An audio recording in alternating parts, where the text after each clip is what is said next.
Donc voilà, je vous fais la vidéo donc de la Corvette C5, donc avec le kit déco que j'ai apposé qui peut être enlevé. Vous voyez, c'est gris et noir, les numéros, etc. Mais ça, c'est rien, tout s'enlève.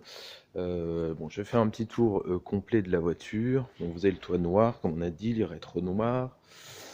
Hop, je vais passer par là, c'est un peu juste. Là. Hop, tour global de la voiture. Vous avez donc le toit noir, comme j'ai dit. Les jantes, donc, je vais faire un petit tour complet. Elles sont un peu sales, hein. Hop, vous voyez, dans ce hangar, ça prend un peu la poussière. Mais vous voyez, elles sont propres. Bon, les pneus sont un peu anciens, mais bon, il y a encore de la matière, hein, mais c'est des grosses voitures, donc faut quand même pas lésiner sur le pneumatique. Pareil, hein, le verre sur les pneus, ça peut être enlevé, hein, c'est juste du stylo, hein, donc là, pareil, la jante. Hop, je regarde ce que ça donne, toujours sale. Hop, je sais pas si on voit bien. Normalement, ça brille. Ouais, voilà. Hop. Qu'est-ce qu'on avait dit? On avait dit les rétros. Donc les rétros, j'ai pas trop de contraste, mais voilà, ils sont propres. Il y a juste l'autocollant là qui a une petite bulle. Mais ça, c'est pas grave. Le rétro de l'autre côté, donc vous avez une sorte de petit splitter là-dessus. Donc l'arrière avec les feux classiques Europe. Vous avez l'anti-brouillard qui est ici.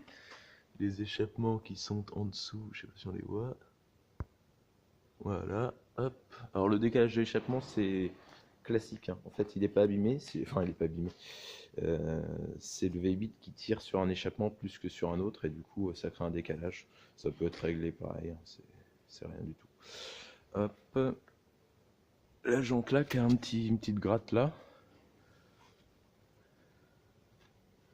Mais sinon qui est propre. Pareil, hein, sale, mais brillante. Sinon. Ouais, donc ce petit gratte là, ça je peux vous faire une retouche, y a pas de problème. C'est pas, vous voyez, c'est vraiment pas abîmé. C'est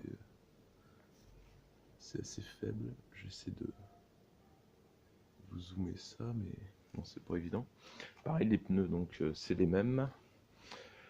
À l'avant, ils sont un petit peu mieux au niveau épaisseur. Vous voyez, j'arrive quand même à bien mettre mon doigt dedans. Hein. Et puis, jante avant. Il faut que ça dézoome. Voilà. Hop. Donc pareil, hein, c'est comme d'habitude sale, mais c'est propre, hein. Enfin, en dessous, c'est nickel. Voilà. Le capot, vous voyez, un petit... Alors ici, c'est pas désaligné, il y a un joint en dessous.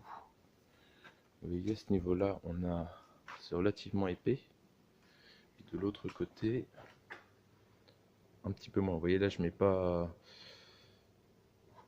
mon doigt dedans. Et ici, je le mets un petit peu plus. Ouais. C'est le gros désalignement du capot. Sinon, après, vous voyez, bon, c'est propre. C'est ce que je vous disais, la fibre bouge pas mal. Le toit donc noir brillant, le pare-brise qui est neuf, qui a été changé donc par un garage que je connais bien. Hop, on entre dans la voiture. Bon, j'ai un petit peu de bazar dedans, mais et puis alors là il y a zéro contraste. Vous voyez, là il y a les sièges. Alors il y a juste une petite griffure là, mais sinon ils sont propres, hein. Vous voyez. De l'autre côté, hop, pareil. Vous avez hop, la boîte.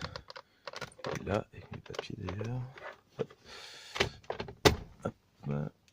L'anti-patinage. Là, pareil, l'autocollant il peut être enlevé, hein, c'est pas, on le garde pas forcément. Hop, je vais me mettre à l'intérieur. Le volant. Hop,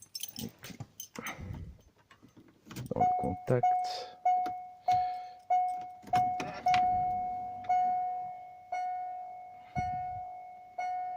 Avec porte-bête. Donc voilà, hein, il y a les commodos. Vous avez le limitateur de vitesse qui est là, qui se met en action avec le petit bouton qui est ici. Ici on peut gérer, alors est-ce qu'on le voit? Je vais augmenter la luminosité, voilà. Donc on a le compteur qui est ici. Et on peut faire moduler la page en fonction de ce qu'on veut. Voilà, donc quand on accélère, alors il faut que je me mette au bon endroit parce que en face de moi, vous voyez, il y a la petite jauge qui monte. Donc on a le compteur en km/h. On peut évidemment mettre le compteur en miles, comme donc mph, hop, comme sur toute Corvette, et on a bien le compteur à 300 km/h. Tous les manos fonctionnent. Alors évidemment la température d'eau, la voiture est froide, donc c'est normal. Vous avez à chaque fois les lèvres vides de chaque côté. L'autoradio, donc alors la particularité, là il est pour l'instant éteint, mais on peut l'ouvrir et vous avez un petit plateau qui vient avec un câble USB sur lequel vous pouvez brancher quelque chose. Et vous voyez le petit plateau, il est assez grand, donc on peut mettre un iPhone dedans, enfin un iPhone, plutôt un iPod. Hop, et après vous le rangez à l'intérieur et vous refermez la façade. Et pareil, vous avez une prise auxiliaire ici. Hop, il s'allume, tac tac. Là j'ai pas de station appropriée, mais hop. Oui. Voilà. Pareil, climatisation bizone, tout ça.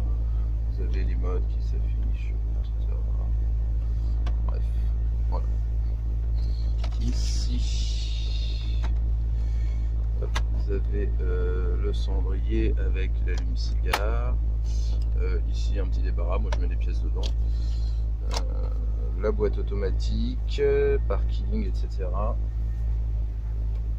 Le coffre, par contre, désolé, hein, j'ai un petit peu de bazar. Donc le coffre, je vais vous l'ouvrir, ce sera plus simple. Donc pour ouvrir le coffre, vous ouvrez la boîte, vous avez les deux boutons qui sont ici. Donc un pour la pompe et un pour le coffre. Bon, on va ouvrir la pompe en même temps, comme ça ce sera fait. Hop, l'anti-patinage qui s'allume et se déconnecte. Hop, donc vous avez donc la pompe ici, le coffre là. Donc moi évidemment, hop, j'ai un petit peu de bazar dedans. Mais donc vous avez bien tout qui est ici. Donc le coffre, vous avez les trappes à chaque fois qui s'ouvrent. Enfin qui s'ouvrent, oui, c'est normal, ce sont des trappes. Hop. Ici pareillement, là donc là j'ai laissé le lecteur CD que j'ai juste débranché parce que ça tire pas mal sur la batterie. Hop. Et puis de l'autre côté, encore un peu de film qui traîne. Hop, pareil, hop, la trappe qui s'enlève. Là j'ai un peu de bazar dedans.